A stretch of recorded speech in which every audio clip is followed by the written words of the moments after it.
Chapitre 16. Il me semblait que Bruno me fuyait.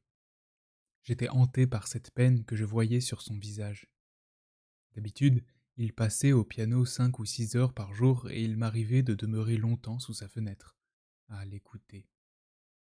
Mais depuis quelque temps, tout était silencieux. Je montais dans la salle de musique. Le piano avait disparu.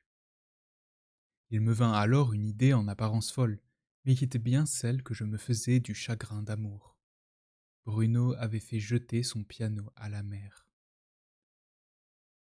Cet après-midi-là, ayant suivi un sentier à la recherche de lilas, j'entendis, mêlés au murmure des vagues, des accords de Chopin.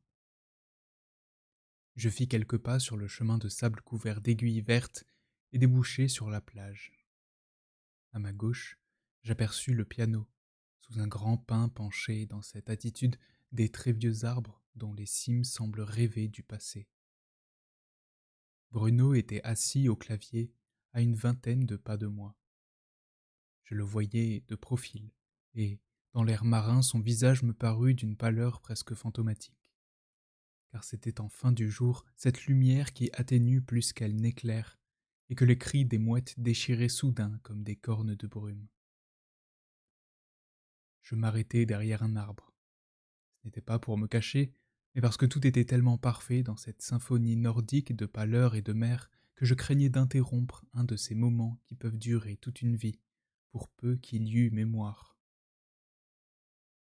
Une mouette s'échappait de la brume, traçait son signe bref au-dessus de l'eau et s'envolait comme une note. Le chuintement de l'écume, et qui n'était pourtant que cela, la Baltique, qui n'était pourtant qu'une étendue marine, un simple mélange d'eau et de sel, finissait dans le sable devant le piano, comme un chien qui vient se coucher aux pieds de son maître. Puis les mains de Bruno se turent. J'attendis quelques instants encore et m'approchai. Sous sa chevelure épaisse et emmêlée, son visage semblait toujours tomber du nid. Je cherchais quelque chose à dire, puisqu'il faut toujours recourir aux mots pour empêcher le silence de parler trop fort, lorsque je sentis une présence derrière moi. Lila était là, pieds nus dans le sable, vêtue d'une robe qu'elle avait dû emprunter à sa mère, une étonnante ondulation de transparence et de dentelle. Elle pleurait. « Bruno, mon petit Bruno, je t'aime aussi. Quant à Ludo, ça peut finir demain ou durer toute la vie, ça ne dépend pas de moi, cela dépend de la vie. » Elle s'approcha de Bruno et lui donna un baiser sur les lèvres. Je ne fus pas jaloux, ce n'était pas ce genre de baiser. Je redoutais un tout autre rival. Je le voyais sur les sentiers, sous les pins, tenant 2 chevaux par la bride. Hans avait encore réussi à franchir la frontière pour être avec Lila. Mon ami avait beau m'expliquer que par le hasard des siècles et de l'arbre généalogique, les Bronicky avaient poussé une de leurs ramifications jusqu'à la Prusse. La présence de ce cousin cadet dans une académie militaire de la Wehrmacht me paraissait intolérable. Je voyais jusque dans sa façon de se tenir là, avec indifférence dans sa tenue de gentleman rider, une intrusion et une arrogance qui me mettaient hors de moi. Je serrai les poings et Lila parut inquiète. « Qu'est-ce que t'as ? Pourquoi tu fais cette tête-là » Je l'ai quitté et m'enfonçai dans la forêt. Encore une fois, je ne pouvais comprendre quel que fût leur lien de parenté, que les Bronicky puissent tolérer chez eux la présence de celui qui s'apprêtait peut-être, dans les rangs de l'armée allemande, à envahir le corridor sacré. Je n'avais entendu qu'une seule fois Hans lui-même aborder ce sujet, après un discours particulièrement virulent de Hitler. Nous étions réunis dans le salon devant la cheminée, où le feu bondissait et mugissait de sa voix de vieux lion qui rêve de la mort du dompteur. Tad venait de fermer la TSF. Hans nous contemplait. « Je sais ce que vous pensez, mais vous avez tort. Hitler n'est pas notre maître. Il est notre domestique. L'armée n'aura aucune peine à le balayer lorsqu'il aura cessé de nous servir. Nous mettrons fin à toute cette ignominie. L'Allemagne sera reprise en main par ceux qui ont toujours eu le souci de son honneur. » Tad était assis dans un fauteuil usé jusqu'à la corde par les fesses historiques des Bronicky. Mon cher Hans, les élites ont fait caca. C'est fini. La seule chose qu'il leur reste encore à donner au monde, c'est leur disparition. Lila était à demi étendue sur un de ces quadrupèdes hauts de dos, raides et monastiques qui devaient être un équivalent local du style Louis XI. Notre Père qui est au ciel, murmura-t-elle. Nous la regardâmes avec étonnement. Elle avait à l'égard des églises, de la religion et des curés une attitude qui ne manquait pas de pitié chrétienne, puisque, disait-elle, il faut leur pardonner, car ils ne savent pas ce qu'ils font. Notre Père qui est au ciel, mettez le monde au féminin, mettez les idées au féminin, les pays au féminin et les chefs d'État au féminin. Savez-vous, mes enfants, quel est le premier homme à avoir parlé d'une voix féminine? Jésus. Tad haussa les épaules. L'idée que Jésus est homosexuel est une élucubration des nazis qui n'a aucun fondement historique. Voilà bien une réflexion masculine, mon petit Tad. Je ne suis pas assez idiote pour prétendre cela. Je dis simplement que le premier homme dans l'histoire de la civilisation à avoir parlé d'une voix féminine, c'est Jésus. Je le dis et je le prouve, car enfin, quel est l'homme qui, le premier, a prêché la pitié, l'amour, la tendresse, la douceur, le pardon, le respect de la faiblesse? Quel est le premier homme à avoir dit merde? Enfin, c'est une façon de parler. À la force, à la dureté, à la cruauté, au poing, au sang versé. Jésus a été le premier à réclamer la féminisation du monde, et moi je la réclame aussi. Je suis la deuxième personne après le Christ à la réclamer. Voilà. La seconde venue, grommela Tad. C'est tout ce qu'il nous fallait. Il y avait des journées où je voyais Lila à peine. Elle disparaissait dans la forêt avec un gros cahier et des crayons. Je savais qu'elle écrivait un journal qui devait éclipser celui, célèbre à l'époque, de Marie Bashkirtseff. Tad lui avait offert l'histoire des luttes féministes de Mary Stanfield, mais le mot féministe lui déplaisait. Il faut trouver quelque chose qui ne soit pas en iste, disait-elle. J'étais jaloux de ses solitudes, des sentiers qu'elle parcourait sans moi, des livres qu'elle emportait avec elle et qu'elle lisait comme si je n'existais pas. Je savais à présent me moquer de mes excès d'ignorance et de mes terreurs tyranniques. Je commençais à comprendre qu'il faut savoir laisser, même à sa raison de vivre, le droit de vous quitter de temps en temps, et même celui de vous tromper un peu avec la solitude, avec l'horizon et avec ces hautes plantes dont je ne connais pas le nom et qui perdraient leur tête blanche au moindre coup de vent. Lorsqu'elle me quittait ainsi pour se chercher, il lui arrivait de passer en une seule journée de l'école du Louvre à Paris aux études de biologie en Angleterre. Je me sentais chassé de sa vie pour cause d'insignifiance. Je commençais cependant à m'éveiller à l'idée qu'il ne suffisait pas d'aimer, mais qu'il fallait aussi apprendre à aimer, et me rappeler le conseil de mon oncle Ambroise, celui de tenir fermement le bout de la ficelle pour empêcher son cerf-volant d'aller se perdre dans la poursuite du bleu. Je rêvais trop haut et trop loin. Il me fallait accepter l'idée que j'étais seulement ma propre vie, et pas celle de Lila. Jamais encore la notion de liberté ne m'était apparue aussi sévère, aussi exigeante et difficile. Je connaissais trop l'histoire des fleuris, victimes, comme disait mon oncle, de l'enseignement public obligatoire, pour ne pas accepter le fait que la liberté avait de tout temps exigé des sacrifices. Mais il ne m'était jamais venu à l'esprit qu'aimer une femme pouvait être aussi un apprentissage de liberté. Je m'y suis mis avec courage et application.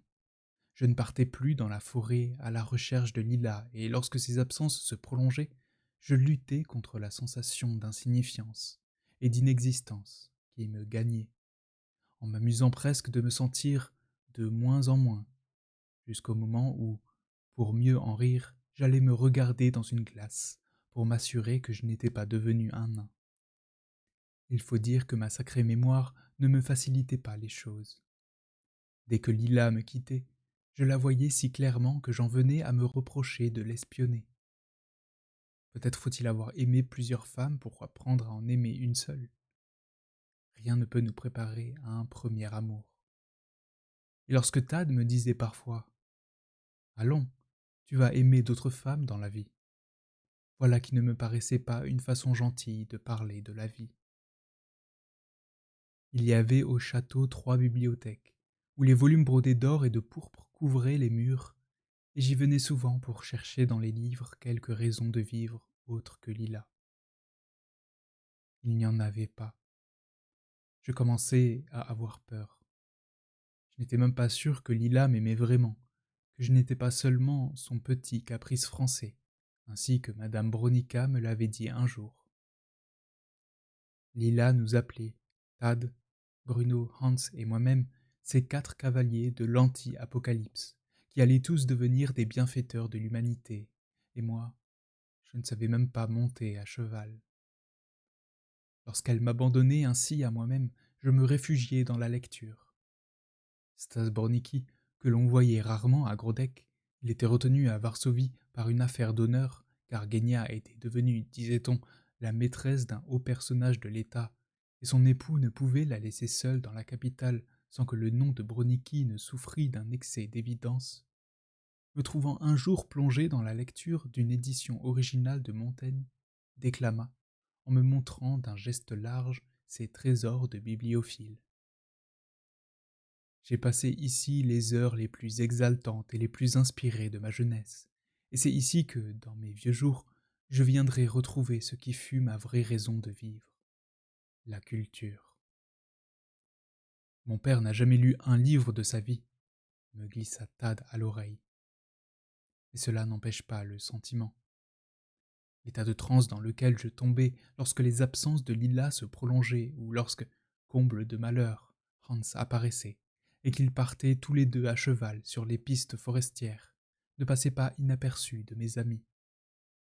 Bruno m'assurait que je ne devais pas me sentir jaloux. Hans, il fallait le reconnaître, était un excellent cavalier. Tad s'efforçait de ne pas paraître sarcastique, ce qui, chez lui, était un véritable acte contre nature. Il se fâcha même une fois, alors que la radio polonaise annonçait de nouvelles concentrations de troupes allemandes le long du corridor. Mais enfin, qu'est-ce que ces peines de cœur de pucerons, alors que l'Europe et la liberté courent à leur perte? Dans une des petites rues étroites de Grodek, un vieux monsieur à belle moustache blanche me salua et m'invita dans sa modeste demeure. Au mur du salon, il y avait un portrait en pied du maréchal Foch. « Vive la France immortelle !» dit mon hôte.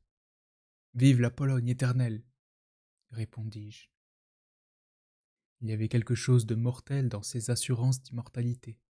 Ce fut peut-être le seul instant, pendant tout mon séjour, où le doute m'effleura de son aile d'inquiétude. Dans cette confiance qu'à chaque occasion les Polonais que je rencontrais témoignaient à la France invincible, quelque chose me parut soudain plus proche de la mort que de l'invincibilité. Mais cela ne dura qu'un instant, et je retrouvai aussitôt dans la mémoire historique des Fleury cette certitude qui me permettait de retourner auprès de Lila et de la prendre dans mes bras avec la tranquille assurance de celui qui sauve ainsi la paix du monde. Je ne me chercherai aujourd'hui, après 40 millions de morts, aucune excuse, sinon peut-être celle d'une naïveté dont sont faits parfois aussi bien les sacrifices suprêmes que les aveuglements coupables. Mais rien ne me paraissait mettre plus sereinement fin aux menaces de guerre que la chaleur de ses lèvres sur mon cou, sur mon visage, que je ne devais plus jamais cesser de sentir, depuis, là où elle n'était plus. À être trop heureux, on risque de devenir parfois un monstre de bonheur. Je répondais sèchement aux Polonais qui m'abordaient dans la rue, à la vue de mon emblème tricolore. La France est là, et me débarrasser ainsi de tout ce qui se permettait de jeter une ombre sur notre avenir. Je me rendis à contre-cœur avec Tad à une réunion clandestine d'hôtel à Hell, où 2 tendances s'affrontaient. Il y avait ceux qui réclamaient la mobilisation immédiate et ceux qui affirmaient, si j'avais bien compris, qu'il fallait savoir perdre une guerre purement militaire pour mieux gagner une autre, celle qui mettrait fin à une société d'exploitation. Mes connaissances très rudimentaires du polonais ne me permettaient pas de m'orienter dans ces dialectiques, et je me tenais là, poli mais un peu ironique, les bras croisés sur la poitrine, sûr que ma tranquille présence française était une réponse à tout. Chapitre 17. Ce fut au retour de cette réunion que le comte Bronicky eut avec moi un entretien solennel, dans la grande salle ovale dite des Princes, où fut signé je ne sais plus quel traité victorieux. Il m'avait convoqué à 4 heures de l'après-midi, et je l'attendis sous les tableaux où les maréchaux de Napoléon n'étaient séparés que par quelques mètres de l'hetman Mazepa, fuyant honteusement après sa défaite, et de Jaroslav Bronicky, le héros qui avait assuré par sa charge célèbre la victoire de Sobieski sur les Turcs devant Vienne. Stas Bronicky avait, dans divers coins du pays, une demi-douzaine de peintres qui maintenaient intactes, par le pinceau et l'huile, les plus vieilles et nobles traditions de l'histoire polonaise. Le comte était alors engagé dans une vaste opération commerciale. 8 millions de pots commandés aux Russes, dont les 2 tiers de la production entière d'Astrakhan Karakul, de Vison Saphir et de poils longs. Lynx, renard, ours et loup, qu'il se proposait de vendre avec 400% de bénéfices outre-Atlantique. Je ne sais comment avait germé dans sa cervelle géniale l'idée de cette affaire. Je crois aujourd'hui qu'il avait eu une sorte d'intuition ou de prémonition, mais que celle-ci s'était trompée de peau. Je passais plusieurs heures par jour à calculer les marges bénéficiaires éventuelles, en fonction des cotes sur les différents marchés du monde. L'affaire devait porter sur la quasi-totalité de toute la production de peau de l'Union soviétique pour les années 40, 41, 42, et bénéficier de l'appui du gouvernement polonais. Il s'agissait, semble-t-il, de haute diplomatie, établir par le biais commercial de bons rapports avec l'URSS, après que le colonel Beck, ministre des Affaires étrangères, eut échoué dans ses efforts d'arrangement avec l'Allemagne hitlérienne. Jamais, sans doute, dans toute l'histoire de l'humanité, une plus grande erreur sur la nature et le prix des peaux n'avait été commise. On trouve encore aujourd'hui les détails de cette affaire dans les archives nationales polonaises. Une des phrases les plus terribles qu'il me fut donné d'entendre fut prononcée par un membre éminent de la Wildlife Society après la guerre. On peut au moins se réjouir que des dizaines de millions de bêtes aient échappé au massacre. J'attendis Bronicky une bonne demi-heure. J'ignorais ce qu'il me voulait. Le matin même, nous eûmes une longue séance de travail, où il ne fut question que de trouver un lieu de stockage pour les fourrures dont il conviendrait d'assurer la sauvegarde, afin de ne pas inonder le marché et de ne pas provoquer l'écroulement des prix. Il y avait aussi un autre sujet d'inquiétude. L'Allemagne se serait mise sur les rangs et on la disait prête à acquérir la totalité des peaux soviétiques pendant les 5 années à venir. Au cours de cette réunion d'affaires, Bronicky ne m'avait soufflé mot de cette convocation un peu solennelle. Vous m'attendrez à 4 heures dans le salon des Princes, fut tout ce qu'il m'avait dit, assez sèchement, à la fin. Lorsque la porte s'ouvrit et que Bronicky apparut, je remarquai immédiatement qu'il était déjà légèrement sous l'influence, comme on disait avec tact en Pologne. Il lui arrivait de vider une demi-bouteille de cognac après un repas. Je crois que le moment est venu pour vous d'avoir une conversation franche et sans embâge, monsieur Fleury.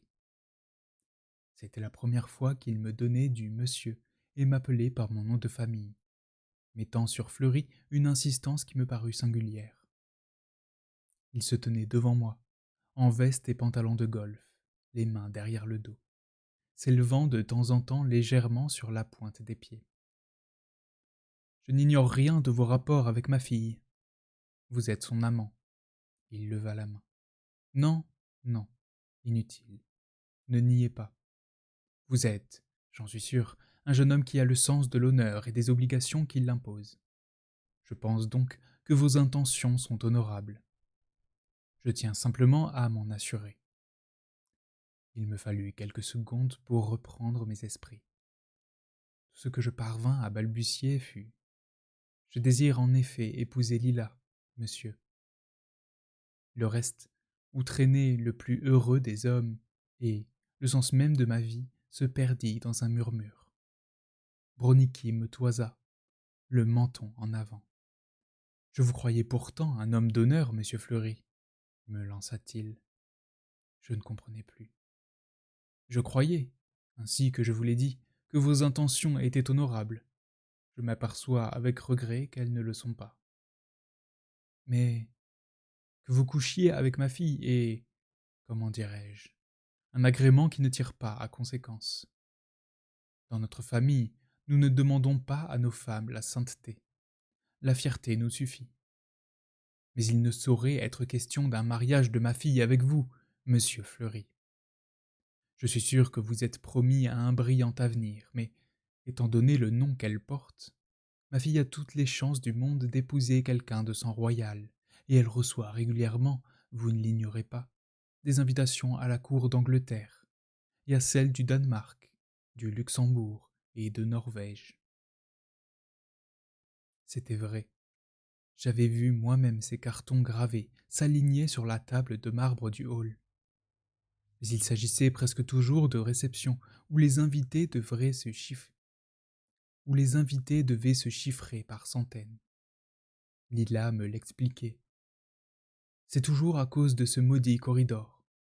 Comme notre château est, pour ainsi dire, au cœur du problème, toutes ces invitations sont plutôt politiques que personnelles. Et Tad grommelait à propos de ces échos de fête. La forêt engloutie. C'était le titre d'un poème de Walden qui raconte l'histoire d'une forêt noyée et qui continue à retentir chaque nuit des chants des oiseaux disparus. Je m'efforçai de dominer ma colère et de témoigner de ce flegme anglais que j'admirais tant dans les romans de Kipling et de Conan Doyle. Je me demande aujourd'hui encore de quels sentiments de petitesse et d'insignifiance étaient faits les rêves de grandeur de Stas Bronicky. Il se tenait devant moi, un verre de whisky à la main, un sourcil haut levé au-dessus d'un œil bleu et légèrement vitreux de l'homme sous influence. Peut-être y avait-il au fond de tout cela quelque angoisse mortelle que rien ne parvenait à transcender. « Comme vous voudrez, monsieur, » lui dis-je. Je le saluai et quittai la salle. Ce fut en descendant le grand escalier solennel. On avait l'impression de descendre non point les marches de marbre, mais des siècles, que je me mis à souhaiter ardemment cette guerre qui serait vraiment la fin d'un monde, comme disait Tad, et qui ferait tomber tous ces singes supérieurs des hautes branches de leurs arbres généalogiques. Je ne soufflai mot à Lila de cette entrevue. Je voulais lui épargner la honte et les larmes. J'en discutai avec Tad, qui eut un de ces sourires minces qui étaient chez lui une sorte d'arme de désarmé. 3 ans plus tard, nous trouvâmes dans la poche d'un SS abattu la photo devenue célèbre d'un résistant, mains liées et dos au mur, face à un peloton d'exécution. Et sur ce visage de Français qui allait mourir, ma mémoire reconnut aussitôt le sourire de Tad. Il se garda de tout commentaire, tant l'attitude de son père lui paraissait sans doute naturelle et allant de soi dans une société qui s'accrochait, comme à des bouées de sauvetage, à tous les poids du passé qui la coulait. Mais il en parla à sa sœur.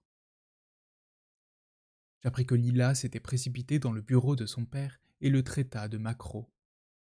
J'en fus touché, mais ce qui me parut significatif dans le récit que Tad me fit de cette scène fut que Lila avait rappelé à Stas Bronicky que, selon les langues du pays, il était lui-même un bâtard, fils d'un palefrenier.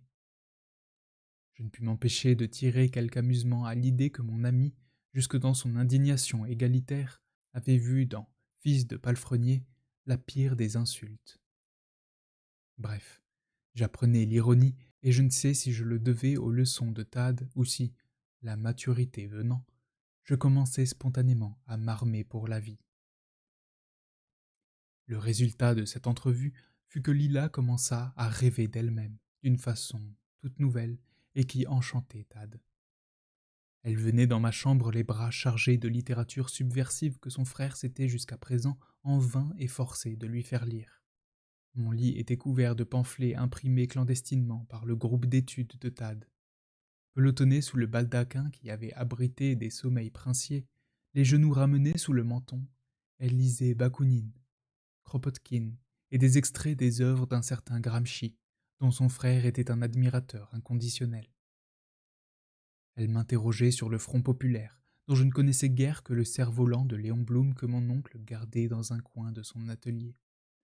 Voulut soudain tout connaître de la guerre civile espagnole et de la Pasionara, dont elle prononçait le nom avec un vif intérêt, car dans sa nouvelle façon de se chercher, il y avait peut-être là, me disait-elle, une possibilité. Elle fumait cigarette sur cigarette et les écrasait avec une résolution farouche dans les cendriers d'argent que je lui tendais.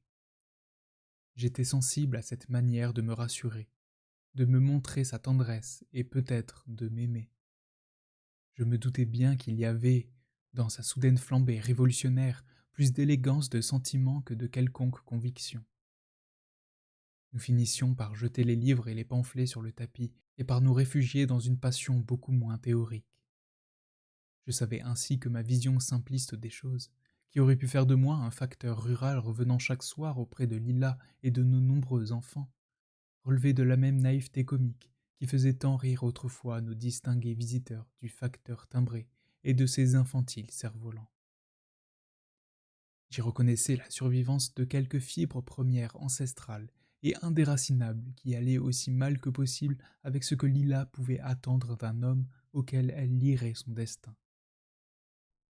Je lui demandai timidement, une nuit, et si je sortais premier de Polytechnique, est-ce que... Est-ce que quoi? Je me tus. Il ne s'agissait pas de ce que j'allais faire de ma vie, mais de ce qu'une femme allait faire de la mienne. Et je ne comprenais pas qu'il y avait chez mon ami l'intuition d'un tout autre moi, et d'un tout autre nous possible, dans un monde dont elle pressentait obscurément l'approche lorsque, cherchant refuge dans mes bras, elle murmurait que la terre va trembler. Des escadrons de cavaliers avec leurs sabres et leurs drapeaux traversaient Grodeck en chantant, allant prendre position sur la frontière allemande. On disait qu'un haut officier de l'état-major français était venu inspecter les fortifications de Helm et les avait déclarées dignes, à certains égards, de notre ligne Maginot.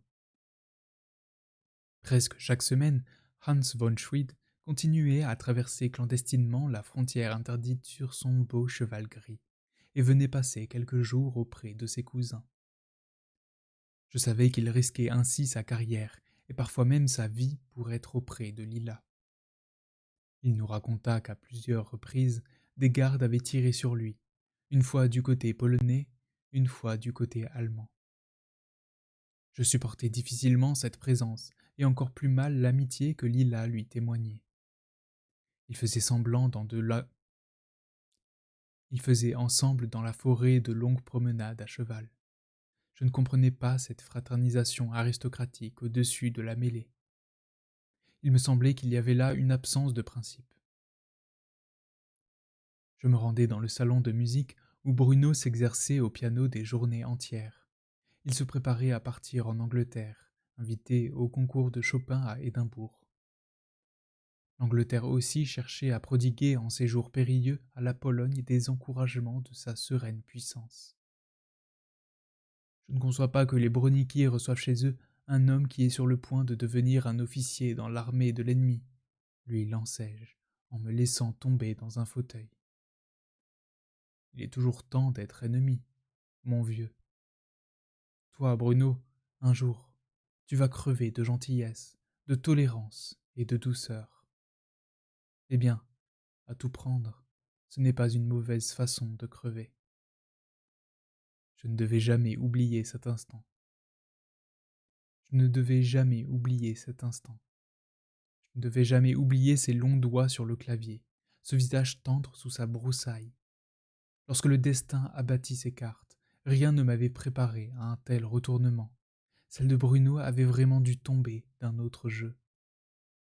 Le destin joue parfois les yeux fermés.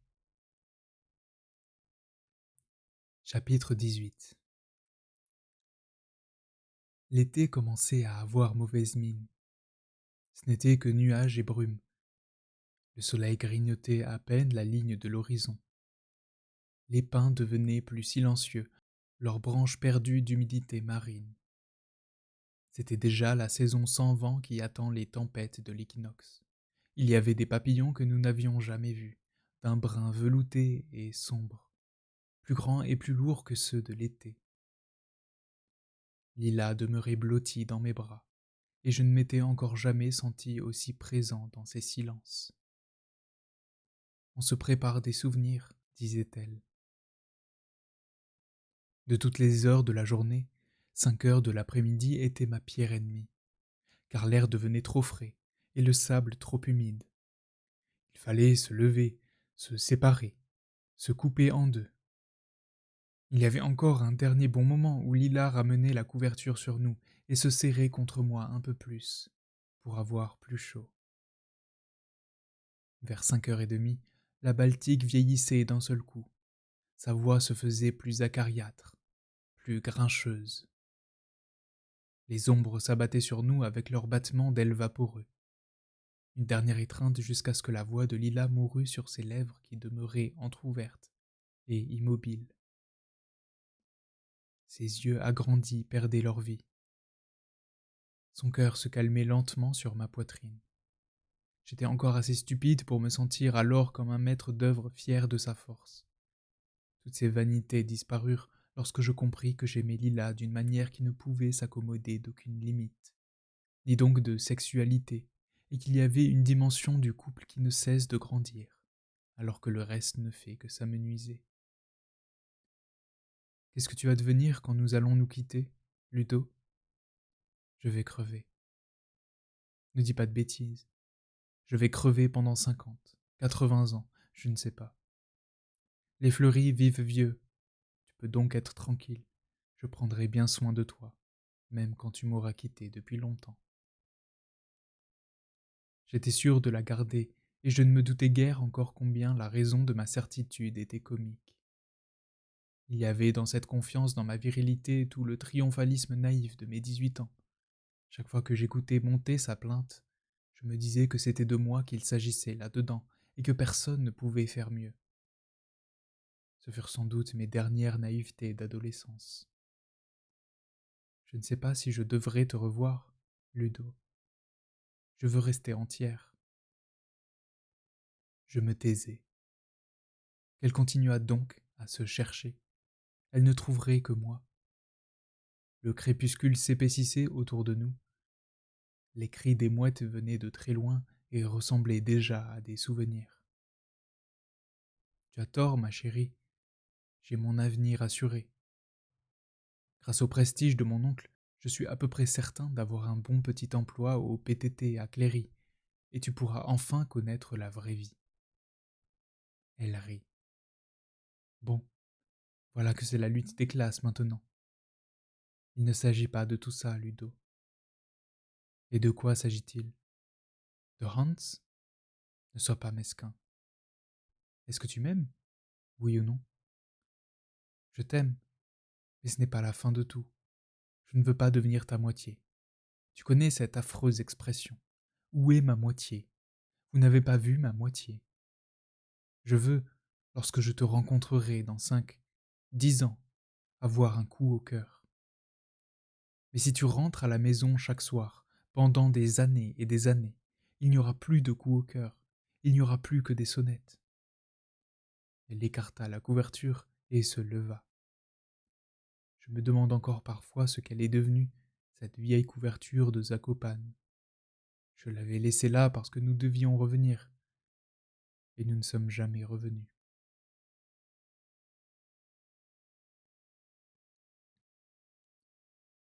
Chapitre 19. Le 27 juillet, 10 jours avant mon départ, un train spécial amena de Varsovie Genicza Bronica en compagnie du chef des armées polonaises, le maréchal Rizmigli lui-même, un homme au crâne rasé, aux épais sourcils féroces qui passa tout son temps devant un chevalet à peindre de délicates aquarelles. C'était ce fameux week-end de la confiance dont toute la presse célébra la tranquille assurance. Il s'agissait de donner au monde la preuve de la sérénité avec laquelle le commandant suprême envisageait l'avenir, alors que s'élevaient de Berlin les vociférations hystériques de Hitler. La photo du maréchal assis paisiblement au milieu du corridor et peignant ses aquarelles fut reproduite avec des commentaires admiratifs dans la presse britannique et française.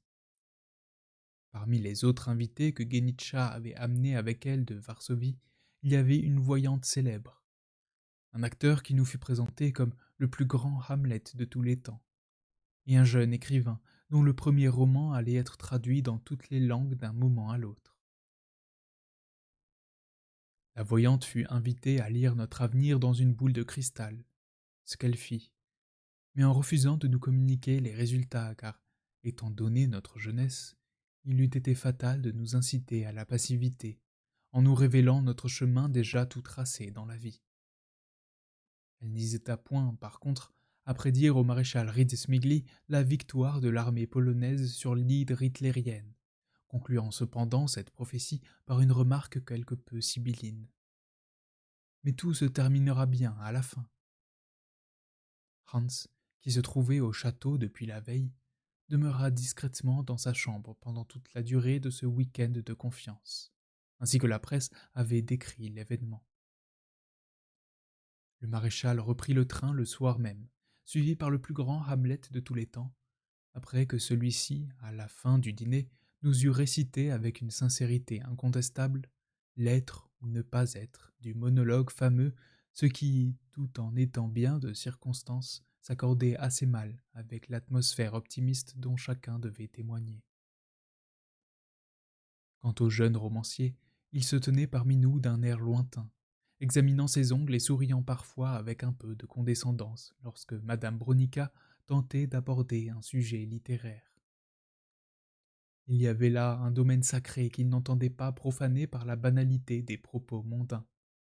Il disparut le surlendemain, reconduit dès les premières heures à la gare, à la suite d'un incident qui avait eu lieu dans le bain de vapeur réservé aux domestiques.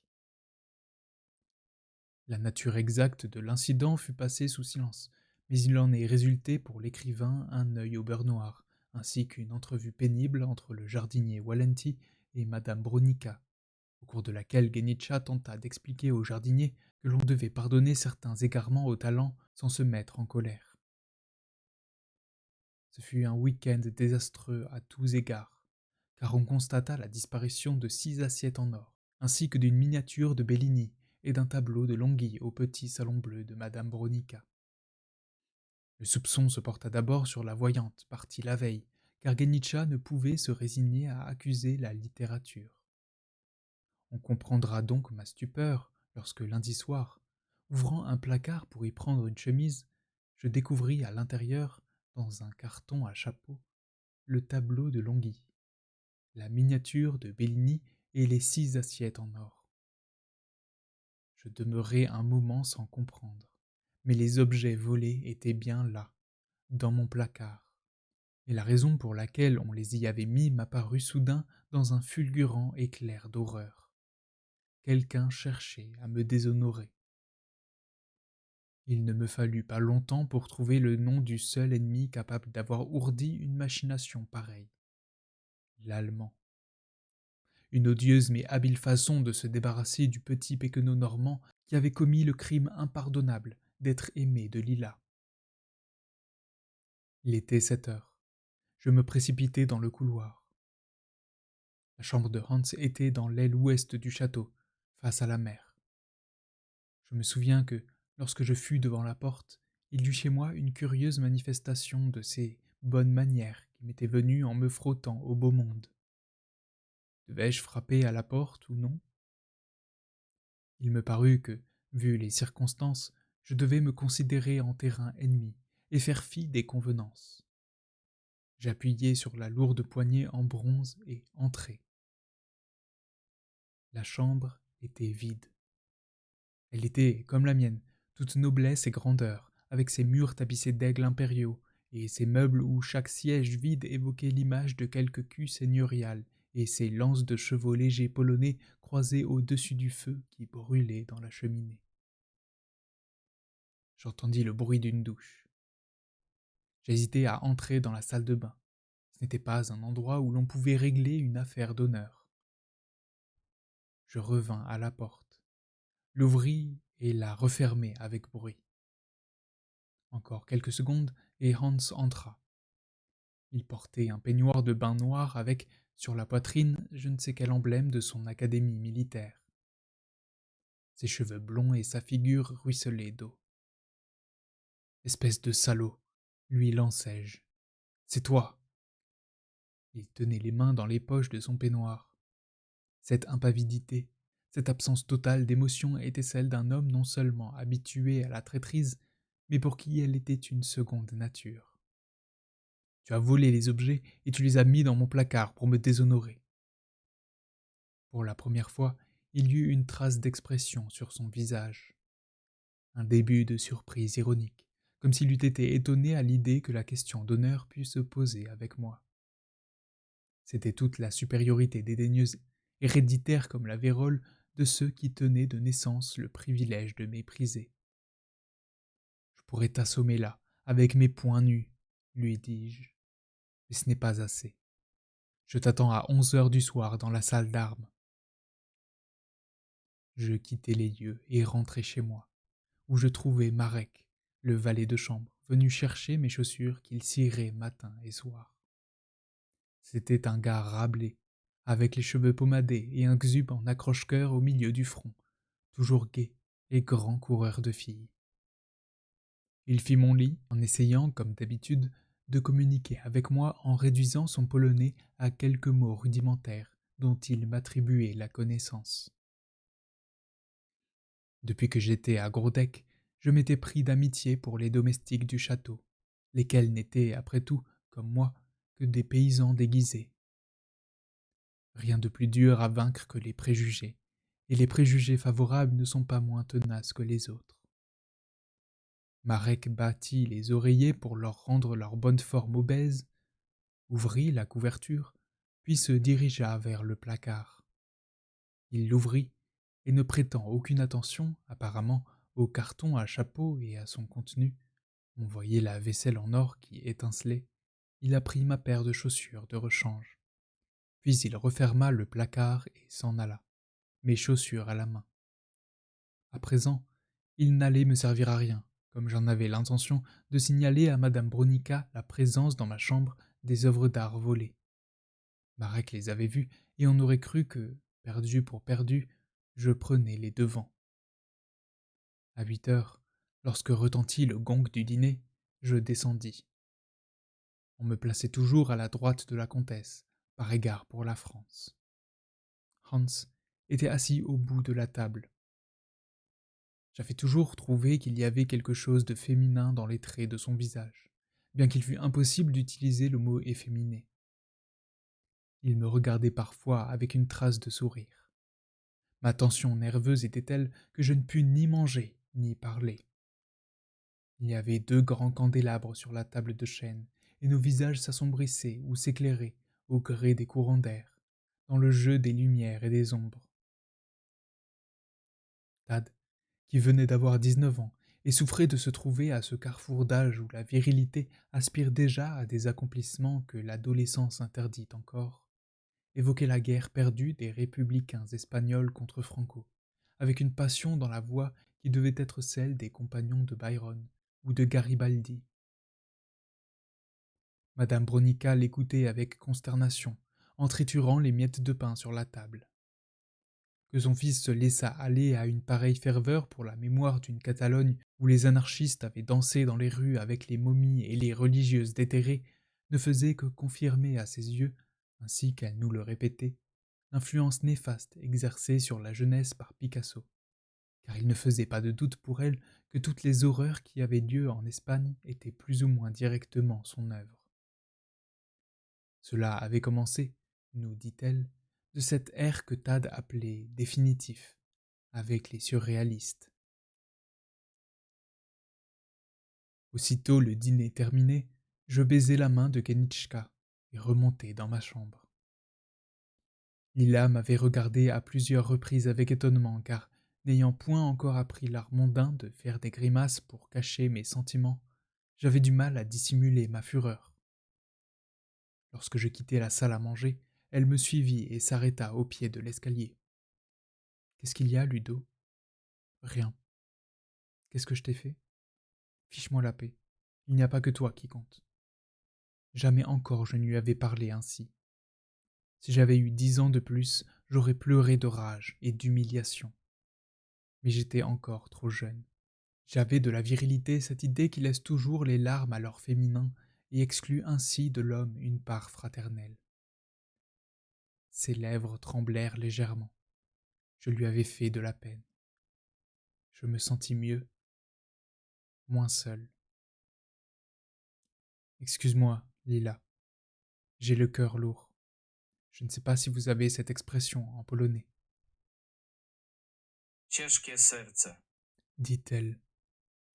Je t'expliquerai tout demain. Je montai l'escalier.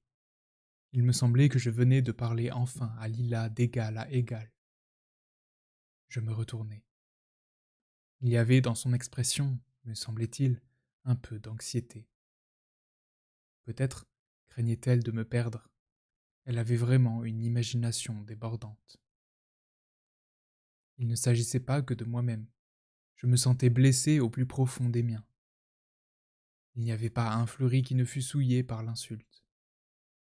Que je fusse pris comme une victime toute désignée par Hans, avec ce que mes humbles origines pouvaient prêter comme crédibilité à ce rôle de coupable naturel, me plongeait dans cet état de frustration et de fureur qui a toujours fait alterner dans l'histoire, sur le métronome de la haine, le rôle de la victime et du bourreau.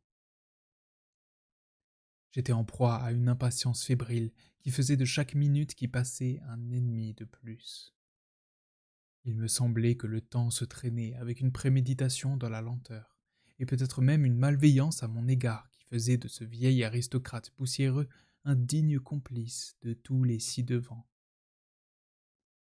Je crois que je dois à Hans ma première vraie prise de conscience sociale. Chapitre 20. À 11h moins 5, je descendis. La salle d'armes, basse de plafond, avait 50 mètres de long et 10 de large. Les briques apparaissaient à travers le plâtre. Il y avait, à la voûte, un lustre vénitien incongru et mutilé d'un côté, où il avait perdu quelques branches. Le sol était couvert d'un grand tapis des Carpates usées. Des armures longeaient les murs couverts de piques et de sabres. Hans m'attendait à l'autre bout de la salle. Il portait une chemise blanche et un pantalon de smoking. Une cigarette se consumait entre ses doigts. Il se promenait toujours avec, à la main, une de ces boîtes métalliques rondes de cigares anglaises portant l'image d'un marin barbu. Il était très calme. Évidemment, me dis-je, il sait que je n'ai jamais tenu une épée à la main. Lui-même, en bon Prussien, faisait de l'escrime depuis son enfance. J'ôtai ma veste et la laissai tomber par terre. Je regardais les murs. Je ne savais pas quelle arme choisir. Il m'eût fallu un bon vieux bâton normand. Je finis par prendre ce qui se trouvait à portée de ma main, une vieille sabelka polonaise, un sabre recourbé à la turque. Hans posa la boîte de Players sur le tapis et alla écraser sa cigarette dans un coin. J'étais venu me placer sous le lustre et attendais, pendant qu'il décrochait l'autre sabre du mur. Comme souvent lorsqu'on se trouve seul face à face avec un homme que l'on a passé longtemps à haïr et à qui on a fait rendre gorge 1000 fois dans son imagination, ma colère était quelque peu tombée. La réalité d'un ennemi est toujours décevante par rapport à l'idée qu'on s'en était faite. Et je compris soudain qu'il y avait une chose qui me gênait et me paralysait presque. Sa vague ressemblance avec Lila. C'était la même blondeur, le même teint, et une certaine analogie des traits. Je compris que si je demeurais là sans réagir quelques secondes de plus, j'allais perdre un ennemi. Il me fallut vite ranimer la flamme. Il n'y a qu'un nazi qui pouvait concevoir une bassesse pareille, lui lançai-je. Tu ne peux pas te faire à l'idée qu'elle m'aime. Tu ne peux pas accepter l'idée que c'est pour la vie, elle et moi. Alors, comme à tous les nazis, il t'a fallu ton juif. Tu as pris ces objets et tu les as mis dans mon placard. Mais il est idiot, ton misérable calcul. Même si j'étais une canaille, Lila continuerait à m'aimer. Tu ne sais pas ce que c'est, aimer quelqu'un vraiment. On ne pardonne rien et pourtant on pardonne tout. Il ne pouvait me venir à l'idée qu'avec 2 ans d'avance, j'aurais pu dire la même chose de la France. Je levai mon arme. Je savais vaguement qu'il fallait avancer un pied et garder l'autre en retrait, ainsi que je l'avais vu faire, au cinéma de Grodek, dans Scaramouche. Hans m'observait avec intérêt. Il regardait mon pied droit que j'avais mis en avant, mon pied gauche en arrière, le sabre que j'avais levé comme une hache de bûcheron au-dessus de ma tête. Il tenait son arme baissée. Je pliai les genoux et fis quelques bonds sur place. Je sentis que je devais ressembler à une grenouille. Hans se mordait les lèvres, et je compris que c'était pour ne pas rire. Je poussai alors une sorte de cri inarticulé et me ruai sur lui. Je fus stupéfait lorsque je vis le sang jaillir de sa joue gauche. Il n'avait pas bougé, et n'avait toujours pas levé son sabre. Je me redressai lentement, baissant le bras. Le sang coulait de plus en plus abondamment sur le visage de Hans et inondait sa chemise. La première idée claire qui me vint fut que j'avais sans doute agi d'une manière contraire à toutes les règles du duel. Ma honte de peigne-cul que j'étais redevenu à mes propres yeux fut telle qu'elle se mua en rage, et je levai mon sabre encore une fois, en gueulant désespérant. « Je vous emmerde tous !» Hans leva le sien en même temps que moi, et, dans la seconde qui suivit, ma sabelka fut arrachée de ma main, et vola à travers les airs. Hans baissa son arme, et me regarda en fronçant les sourcils et en serrant les mâchoires, sans prêter la moindre attention au sang qui ruisselait sur son visage. « Connard !» dit-il. « Sacré connard !» Il lança son sabre contre le mur et me tourna le dos. Il y avait du sang sur le tapis. Hans ramassa la boîte de Players, prit une cigarette. « Tu as eu tort de te presser, » me dit-il. « De toute façon, c'est pour bientôt. » Je me retrouvai seul. Je regardais stupidement les taches de sang à mes pieds. J'avais réussi à me vider de mon indignation et de ma rancune, mais à leur place, il me venait à présent un malaise dont je ne parvenais pas à me débarrasser. Il y avait eu dans l'attitude de Hans une dignité qui m'inquiétait. Je ne compris vraiment ce qui me troublait que le lendemain matin. On avait arrêté Marek avec les objets dérobés. Il avait fait des aveux. Il avait profité de la présence au château des invités aussi peu respectables à ses yeux que la voyante et l'écrivain pour piller l'office de ce petit salon de madame Bronica. Dérangé par un domestique qui était entré dans la chambre à coucher, il avait mis la boîte dans mon placard pour venir la chercher plus tard. Mais ma présence l'avait gêné une première fois et il n'avait pu récupérer son butin que pendant le dîner. Il était 9 heures du matin lorsque Bruno me donna ses nouvelles dans la salle à manger où je l'avais rejoint pour le petit déjeuner. Je sentis le froid qui me gagnait, et j'oubliai la théière que je tenais à la main jusqu'à ce que ma tasse débordât sur la nappe. Je repoussai ma chaise et quittai la table sous l'œil étonné de Bruno. Jamais encore je n'avais éprouvé une telle haine, et l'homme que je haïssais avec tant d'intensité était moi-même. Je comprenais qu'en m'imaginant être victime d'un stratagème aussi ignoble de la part de mon rival, je m'étais rendu moi-même coupable d'ignominie. Et cependant, il ne pouvait être question pour moi d'aller trouver Hans et de lui présenter mes excuses. Je préférais plutôt assumer ma propre médiocrité d'âme que de m'humilier devant eux. Je ne descendis pas à déjeuner et, vers 4 heures de l'après-midi, je commençai à faire ma valise. J'en venais presque à regretter de ne pas avoir volé les objets et de ne pas avoir été publiquement découvert comme voleur, car il y aurait eu là une sorte d'agressive et presque triomphale façon de rompre avec un milieu qui n'était pas le mien. Je ne quittai ma chambre qu'en fin d'après-midi, pour prendre des dispositions en vue de mon départ. Je ne voulais voir ni remercier personne, ni même faire mes adieux. Mais je tombai sur Tad dans le couloir. Il me demanda ce que je faisais là, ma valise à la main. Il m'apprit que Hans avait eu un accident au cours d'une promenade nocturne. Dans l'obscurité sans lune, une branche lui avait profondément entamé une joue, mais, encore une fois, que diable faisais-je là, ma valise à la main? Je lui expliquai que je désirais me faire conduire à la gare. Il y avait à 21h10 un train pour Varsovie. J'allais rentrer en France. Si la guerre éclatait, je ne voulais pas courir le risque d'être coupé de mon pays.